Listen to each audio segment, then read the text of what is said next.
എന്റെ കയ്യിലുള്ളത് കണ്ടോ ഒരു ഷൂ ആണ്. ഇതിലൊന്നുമില്ല, വളരെ ഷൂ. നമ്മൾ പ്രത്യേകം ശ്രദ്ധിക്കേണ്ട ഒരു കാര്യമാണ് ഞാൻ പറഞ്ഞു തരുന്നത്. സാധാരണ നമ്മൾ ഷൂ ഒക്കെ പുറത്ത് അയച്ചിടാറുണ്ട്, അലക്ഷ്യ ഇടാറുണ്ട്.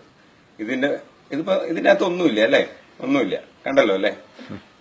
പക്ഷെ ഇതിന്റെ അകത്ത് ഒരാളുണ്ട്. എത്ര വലിയ പാമ്പാണ് ഇതിന്റെ അകത്ത് ഇരിക്കണതെന്ന് ഞാൻ നിങ്ങൾക്ക് കാണിച്ചു തരാം. സാധാരണ ഷൂ ഒന്നും ഒരിക്കലും പുറത്തിടാൻ പാടില്ല. അതിന്റെ അകത്ത് അണലി പോലുള്ള പാമ്പുകൾ കയറിക്കൂടും. അത് നമ്മൾ കാല് അതിന്റെ അകത്ത് ഇടുമ്പോൾ അത് കൊത്താൻ ചാൻസ് ഉണ്ട്. നോക്കിക്കോളൂ, ഇത് എത്ര വലിയ പാമ്പാണ് ഇതിന്റെ അകത്ത് ഇരിക്കുന്നത്.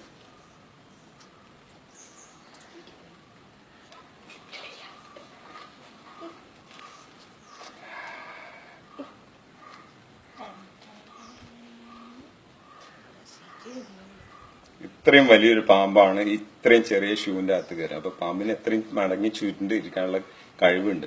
അതുകൊണ്ട് പുറത്തൊരിക്കലും ഷൂ അയച്ചിടാൻ പാടില്ല, അലക്ഷ്യമായിട്ട് ഇടാൻ പാടില്ല. ഇട്ട് കഴിഞ്ഞാൽ അണലിയോ മൂർഖനോ വന്ന് അതിന്റെ അകത്ത് കയറും. നമ്മൾ ഷൂ ഇടും. എപ്പോഴും ഷൂ കൊട്ടിയിട്ടേ ഇടാൻ പാടുള്ളൂ, അതല്ലെങ്കിൽ എന്തെങ്കിലും ജീവികൾ ഉണ്ടാവും. Okay, thank you.